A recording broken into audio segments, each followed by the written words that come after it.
again. Did you see the way that motorbike just took out that helicopter? Just tell her you love her, you idiot.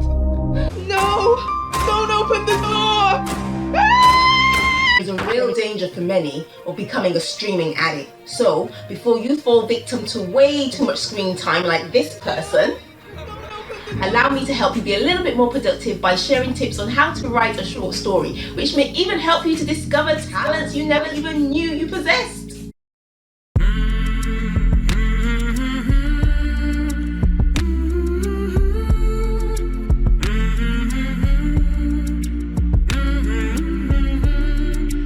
Some of you may know me as a stage play and screenwriter, but before I started writing scripts, I used to write poetry and short stories. This folder is filled with every poem I have written since I was a teenager. And here are some of my short stories, some of which have actually been published. A short story is typically 2,000 to 5,000 words, but you can also have a long short story of up to 8,000 words. Now, a typed sheet of A4 paper holds approximately 500 words, so you're looking at between 4 and 10 pages, but definitely no more than 16.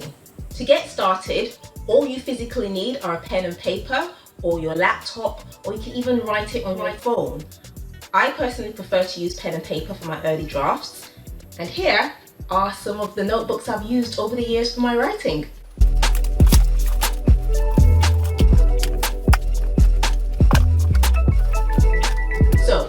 Now that we have the tools that you need, let's get started on how to use them and unlock those hidden talents. Firstly, think about your idea.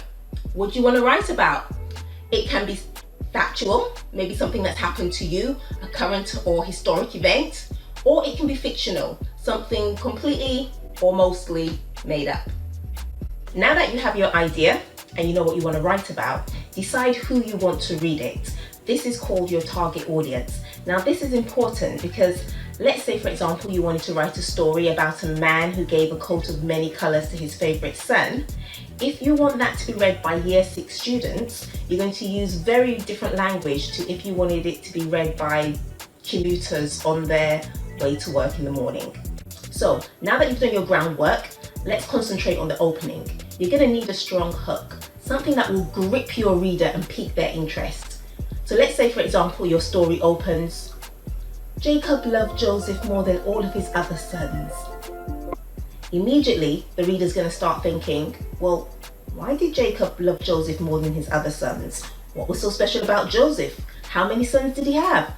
And did the other sons know that he loved Joseph more than he loved them? Now, a quick side note for any theologians watching this, I know that's not how that particular story starts. This is just an example. How are your characters portrayed? Now, the great thing about writing a short story is that your characters don't need the kind of development that they would in a play or a novel, but they still need to have very distinguishing characteristics so that they're not portrayed the same. Also, try to keep your characters to a minimum. If your main character, for example, has 10 siblings, that's fine, but we don't need a sweeping description of each of them, and we may not even have to know all of their names. As you write, remember that you have a lot less words to play with, so make each sentence count. Reread as you go, and if a sentence isn't moving your story forward, then get rid of it. Also, aim to use words that will create a vivid picture in the reader's mind. So for example, instead of saying, it was a sunny day and Jacob took a glass of lemonade outside, try something like, a warm ray of sunlight shimmered off of Jacob's lemonade glass. You want to entice your reader by showing, not telling. Finish strong! After all the work that you've put into your short story, you don't want to disappoint your reader with a sloppy ending. Whatever you do, do not end your story with, and they lived happily ever after. Don't do it, don't do it, don't do it, don't do it, just don't do it. Okay, sorry about that little tantrum there, but hopefully you'll remember how not to end the story. And also try to avoid wrapping things up too neatly or telling your reader what they should think about your story. But do try to end with some kind of resolution. Yippee! So now you've finished, but you've not. not quite yet. You need to reread your story and edit. So if you find anything in there that doesn't absolutely have to be in there, take it out. If you find a bit of a hole where something is missing, so that you might find it confusing or difficult to understand, put it in. Better yet, if you can get a friend or someone else to help you edit, then that would be fantastic, because it's always a great idea to have a fresh pair of eyes when it comes to the editing process. So now that you're definitely done, you're done. All that remains is for you to share it with the entire world.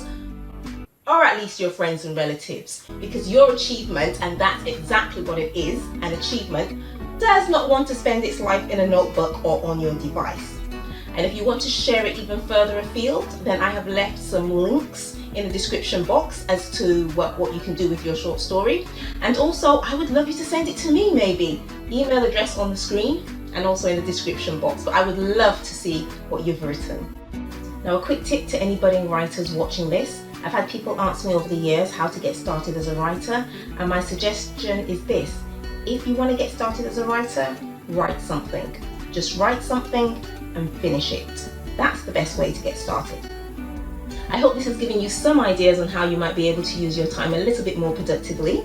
If you've enjoyed this video, please hit the thumbs up button, subscribe and hit the notification bell so you'll be notified every time a new video is posted.